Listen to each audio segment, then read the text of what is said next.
Assalamualaikum warahmatullahi wabarakatuh. Kembali lagi di Lesson Education. Oke, pada kesempatan kali ini kita akan membahas kembali di part 17 ya. Prediksi soal CPNS tentang TWK HOTS ya. Dan sebelum kita masuk ke pembahasan, bagi teman-teman yang baru bergabung di channel ini, jangan lupa untuk klik tombol subscribe dan jangan lupa untuk aktifkan notifikasi loncengnya supaya tidak ketinggalan video bermanfaat yang lainnya. Oke teman-teman ya, silahkan nanti di video kali ini akan ada sekitar 10 soal. Teman-teman silahkan stop video setelah saya tampilkan soal, kemudian silahkan dijawab dan kemudian kita cek ya berapa benarnya dan berapa salahnya. Oke, sekarang kita masuk ke nomor 1 ya. Monarkisme merupakan paham di mana kerajaan merupakan sumber utama dari kesejahteraan negaranya. Negara yang menerapkan ideologi ini adalah A. Amerika Serikat, B. Filipina, C. Brunei Darussalam, D. Rusia, E. Jerman. Oke teman-teman silahkan jawab. Kalau sudah, sekarang kita bahas ya. Jadi yang menerapkan kerajaan ya tentu saja itu adalah Brunei Darussalam ya. Jadi pembahasannya seperti ini. Macam-macam pemerintahan ya seperti ini.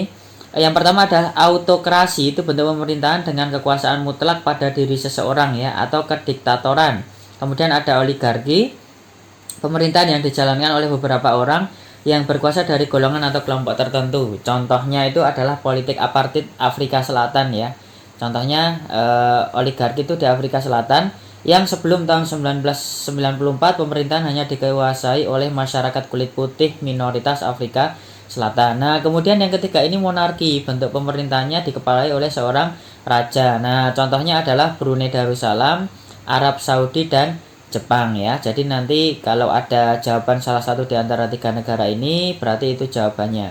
Kemudian yang keempat adalah republik, bentuk pemerintahan yang berkedaulatan rakyat yang dikepalai oleh seorang presiden. Contohnya seperti di Indonesia ini, kemudian Amerika Serikat, Jerman dan Filipina. Oke, jawaban nomor 1 yang paling tepat adalah yang C.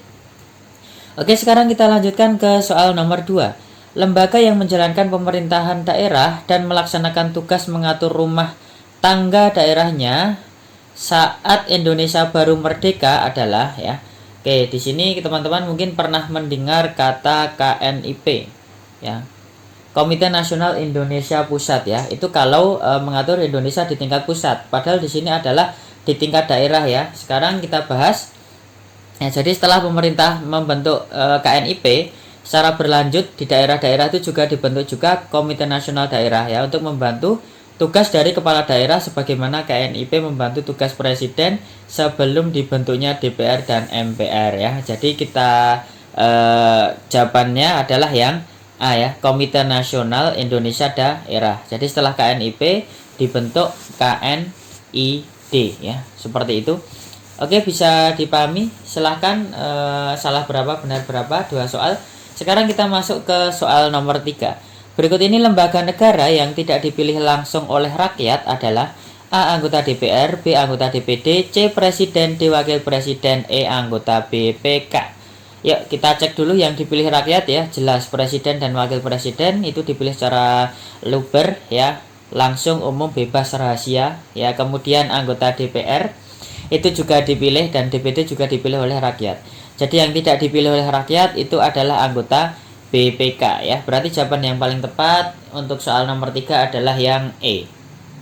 Oke, sekarang kita lanjutkan ke soal nomor 4 ya. Penggunaan tanda baca seru yang menyatakan perasaan atau emosi terdapat pada kalimat ya. Perasaan artinya di sini nanti di kalimat tersebut ada ungkapan perasaan, bisa senang, bisa sedih dan lain sebagainya. Oke, kita cek ya. Yang pertama, cepat datanglah kemari ya. Ini adalah kalimat perintah ya. Artinya tidak menyatakan suatu perasaan atau emosi. Berarti yang A bukan. Benar Bu, saya tidak mengambil uang itu juga tidak ada perkataan senang atau sedih. Kemudian aku tidak percaya lagi semua ucapanmu ya. Ini juga tidak terlalu terlihat ya. Kemudian wow, indah sekali pemandangan di sini ya. Ini perasaan senang ya, jelas sekali tergambarkan dalam kalimat ini. Kemudian yang E, kerjakan tugasmu dengan baik, ini kalimat perintah ya. Berarti jawaban yang paling tepat adalah yang D ya. Nah, pembahasannya seperti ini menurut Puebi ya. Jadi teman-teman bisa mempelajari tentang Puebi PUEBI. Kalau dulu EYD ya namanya, PUEBI bisa dipelajari di video saya sebelumnya. Ketik aja PUEBI Lesson Education, itu saya sudah membahas tentang PUEBI ini. Oke ya, kita lanjutkan. Sekarang kita masuk ke soal nomor 5. Amandemen Undang-Undang 1945 perlu dilakukan karena beberapa pasal dalam Undang-Undang 45 masih A. dapat ditafsirkan beberapa makna dalam penafsirannya, B. dapat ditafsirkan menjadi satu pengertian yang kabur, C. diperlukan untuk memberikan peluang pemerintah otoriter, D. diragukan akan kemampuan Undang-Undang Dasar dalam menampung aspirasi, dan E. ada pasal yang kurang. Oke, jawabannya apa teman-teman ya? Jawaban yang paling tepat adalah yang A ya.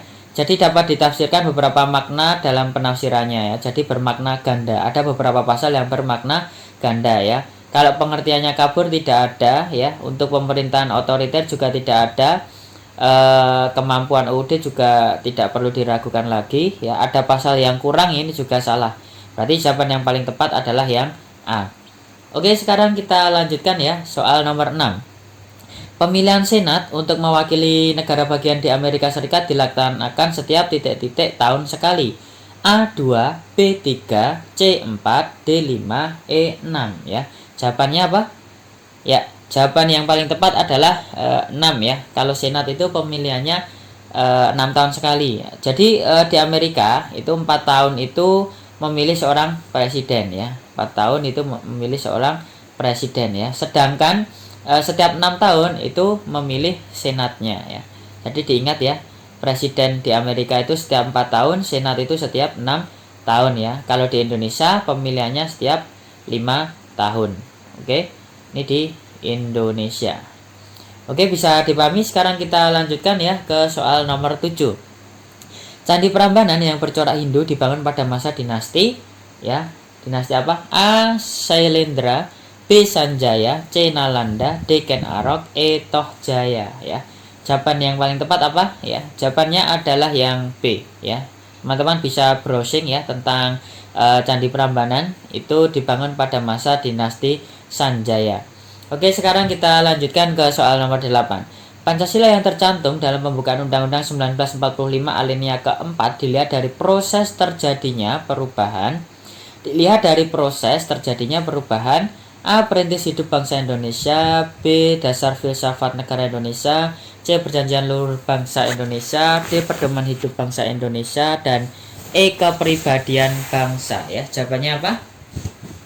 Oke ya, kita bahas ya. Jadi ya, jawaban yang paling tepat di sini adalah yang B ya, sebagai dasar filsafat negara. Nah, di sini dikatakan filsafat Pancasila itu merupakan penggunaan nilai-nilai Pancasila sebagai dasar negara dan pandangan hidup bernegara ya. Hal tersebut tercantum dalam Undang-Undang 1945. Oke, jawaban yang paling tepat adalah yang B. Sekarang kita lanjutkan ke soal nomor 9. Kehadiran Budi Utomo pada tanggal 20 Mei 1908 menandai permulaan pergerakan nasional di Indonesia. Budi Utomo diketuai oleh ya A. Dr. Wahidin Sudirohusodo, B. Dr. Sutomo, C. Insinyur Soekarno, D. Haji Samanhudi, E. Alis Sastro Amijoyo ya. Jadi di sini kata kuncinya adalah Tomo ya. Budi Utomo didirikan oleh Dr. Sutomo. Oke, berarti jawaban yang paling tepat adalah yang B ya. Oke, sekarang kita lanjutkan ya. Suatu organisasi kekuasaan yang memiliki kedaulatan disebut A. pemerintahan, B. kerajaan, C. negara, D. kekuasaan, E. politik ya.